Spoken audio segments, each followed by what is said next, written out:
ବିଛଣାରେ ଶୋଇକି ଏହି ଗୋଟିଏ ମନ୍ତ୍ରକୁ 3 ଥର ପଢ଼ି ଦିଅନ୍ତୁ। ଗ୍ୟାରେଣ୍ଟି ଦେଉଛି ସେ ନାରୀ ରାତି ଦିନ ଘରକୁ ଡାକିବ, ଯାହା ଚାହିଁବେ ତାହା କରିବ। ଯଦି ଆପଣ କେଉଁ ଝିଅ ବା ବିବାହିତା ନାରୀକୁ ମନେ ମନେ ଭଲ ପାଉଛନ୍ତି, କିନ୍ତୁ ଯେତେ ଚେଷ୍ଟା କଲେ ମଧ୍ୟ ତାକୁ ପଟେଇ ପାରୁନାହାନ୍ତି, ତାକୁ ନିଜର ମନ କଥା କହିପାରୁନାହାନ୍ତି, ଆଉ ଆପଣ ଚାହୁଁଛନ୍ତି କି ସେ ଝିଅ ବା ବିବାହିତା ନାରୀ ନିଜେ ଆସି ଆପଣଙ୍କୁ ଭଲ ପାଉଛି ବୋଲି କହୁ, ତେବେ ଆଜିର ଏହି ଭିଡ଼ିଓଟି ଆପଣଙ୍କର କାମରେ ଆସିବ। କାରଣ ଆଜିର ଏହି ଭିଡ଼ିଓଟିରେ ମୁଁ ଆପଣଙ୍କୁ ଶିଖେଇବି ଦୁନିଆର ସବୁଠାରୁ ଶକ୍ତିଶାଳୀ ନାରୀ ମୋହିନୀ ବଶୀକରଣ ମନ୍ତ୍ର। ଏହି ମନ୍ତ୍ରକୁ ଯଦି ଆପଣ ରାତିରେ ଶୋଇବା ପୂର୍ବରୁ ନିଜ ବିଛଣାରେ ଶୋଇକି ମାତ୍ର 3 ଥର ପଢ଼ିଦେବେ, ଗ୍ୟାରେଣ୍ଟି ଦେଉଛି ଯେତେ ସୁନ୍ଦରୀ ଝିଅ ହେଇଥାଉ ବା ବିବାହିତା ନାରୀ ଆପଣଙ୍କ ପାଖକୁ ଆସିବା ପାଇଁ ବାଧ୍ୟ ହେବ, ହାତ ଧରିକି ରୁମ୍କୁ ଡାକିବ, ଯାହା ଚାହିଁବେ ତାହା କରିବ। ନମସ୍କାର ଫ୍ରେଣ୍ଡସ୍, ଓଡ଼ିଆ ଫଣ୍ଡା ଚ୍ୟାନେଲକୁ ଆପଣମାନଙ୍କୁ ସ୍ୱାଗତ। ଆଜିର ଏହି ଭିଡ଼ିଓଟିରେ ମୁଁ ଆପଣଙ୍କୁ ଶିଖେଇବି ଆପଣ କିପରି ସୁନ୍ଦରୀରୁ ସୁନ୍ଦରୀ ଝିଅକୁ ପଟେଇ ପାରିବେ, ସୁନ୍ଦରୀ ପଡ଼ିଶା ଘର ଭାଉଜକୁ ପଟେଇ ପାରିବେ, ତାଠାରୁ ନିଜର ମନ ମୁତାବକ କାମ ହାସଲ କରିପାରିବେ। ଏହି ବଶୀକରଣ ଏତେ ଶକ୍ତିଶାଳୀ କି ଯିଏ ବି ଏହି ବଶୀକରଣ କରିଛି ସଫଳ ହେଇଛି, ନିଜ ପସନ୍ଦର ସେ ଝିଅ ବା ନାରୀକୁ ଅତି ସହଜରେ ପଟେଇ ପାରିଛି। ତେଣୁ ଆପଣ ବି ଗୋଟିଏ ଥର ଏହି ବଶୀକରଣ କରନ୍ତୁ, ତାପରେ ଦେଖିବେ କିପରି ସେ ଝିଅ ଆପଣଙ୍କୁ ଭଲ ପାଇବାକୁ ଲାଗିବ। ଯେଉଁ ବିବାହିତା ନାରୀକୁ ଆପଣ ଦିନରାତି ଭାବୁଛନ୍ତି, ସିଏ ନିଜେ ଆପଣଙ୍କୁ ଫୋନ୍ କରିବ, ହାତ ଧରିକି ରୁମ୍କୁ ଡାକିବ, ଯାହା ଚାହିଁବେ ତାହା କରିବ, କୌଣସି ପ୍ରକାର ବାଧା ଦେବ ନାହିଁ। ଏହି ବଶୀକରଣ ସାହାଯ୍ୟରେ ଶାଶୁ, ନଣନ୍ଦ, ଦିଅର, ଭାଉଜ କାହାକୁ ବି ପଟେଇ ପାରିବେ, ନିଜ ବଶରେ କରିପାରିବେ, ତାଠାରୁ ନିଜର ମନ ମୁତାବକ କାମ ହାସଲ କରିପାରିବେ। ଏଥିପାଇଁ ଆପଣଙ୍କୁ କୌଣସି ପ୍ରକାର ମନ୍ତ୍ରତନ୍ତ୍ର କରିବାକୁ ପଡ଼ିବନି କିମ୍ବା କିଛି ବି ପଇସା ଖର୍ଚ୍ଚ କରିବାକୁ ପଡ଼ିବନି। ଆପଣ ଯେତେବେଳେ ରାତିରେ ଶୋଇବା ପାଇଁ ଯିବେ, ନିଜ ବିଛଣାରେ ଶୋଇକି ଏହି ମନ୍ତ୍ରକୁ 3 ଥର ପଢ଼ିଦେବେ, ତାପରେ ଦେଖିବେ ଚମତ୍କାର। ଏପଟେ ଆପଣ ମନ୍ତ୍ରକୁ ପଢ଼ିବା ମାତ୍ରେ ସେ ଝିଅ ହେଉ ବା ବିବାହିତା ନାରୀ ଆପଣଙ୍କ ଆଡ଼କୁ ଆକର୍ଷିତ ହେବାକୁ ଲାଗିବ। ଯେପର୍ଯ୍ୟନ୍ତ ଆପଣଙ୍କ ପାଖକୁ ଆସିନି, ଆପଣଙ୍କ ସହିତ ସମ୍ପର୍କ ରଖିନି, ସେ ଖାଲି ଛଟପଟ ହେବ। ତେବେ ଏହି ବଶୀକରଣ କରିବା ସବୁଠାରୁ ସହଜ।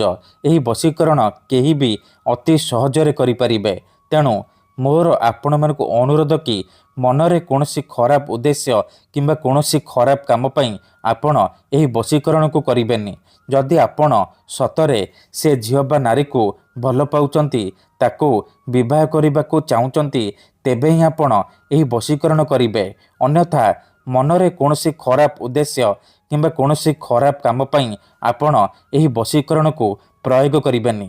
କାହିଁକି ନା ମାତ୍ର ଥରେ, ଆଜ୍ଞା ହଁ, ମାତ୍ର ଥରେ ଯେଉଁ ଝିଅ ବା ବିବାହିତା ନାରୀ ଉପରେ ଆପଣ ଏହି ବଶୀକରଣ ପ୍ରୟୋଗ କରିଦେବେ, ଏହି ମନ୍ତ୍ରକୁ ପାଠ କରିଦେବେ, ସିଏ ସେହି ସମୟଠାରୁ ଆପଣଙ୍କ ଆଡ଼କୁ ଆକର୍ଷିତ ହେବାକୁ ଲାଗିବ, ଆପଣଙ୍କୁ ଭଲ ପାଇବାକୁ ଲାଗିବ, ଆପଣଙ୍କ ପ୍ରେମରେ ଏମିତି ଦିବାନୀ ହେଇଯିବ କି ଆପଣଙ୍କୁ ଛାଡ଼ି ରହିପାରିବନି।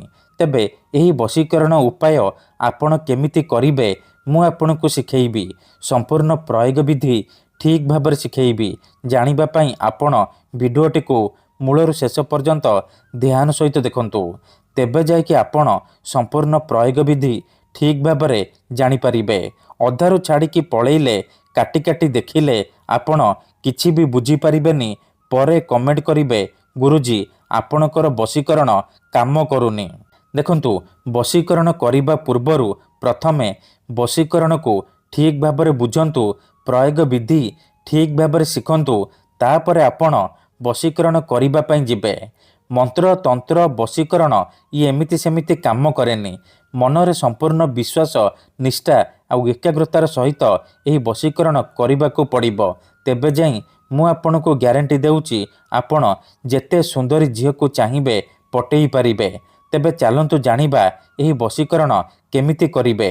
ତା ପୂର୍ବରୁ ଯଦି ଆପଣ ଆମ ଚ୍ୟାନେଲକୁ ପ୍ରଥମ ଥର ଆସିଛନ୍ତି ତେବେ ଦୟାକରି ଚ୍ୟାନେଲକୁ ସବସ୍କ୍ରାଇବ୍ କରି ପାଖରେ ଥିବା ବେଲ୍ ଆଇକନ୍କୁ ମଧ୍ୟ ଦବାଇ ଦିଅନ୍ତୁ, ଯାହାଦ୍ୱାରା ଆମେ ଯେଉଁ ବି ଭିଡ଼ିଓ ଅପଲୋଡ଼ କରିବୁ ସର୍ବପ୍ରଥମେ ଆପଣ ଦେଖିପାରିବେ।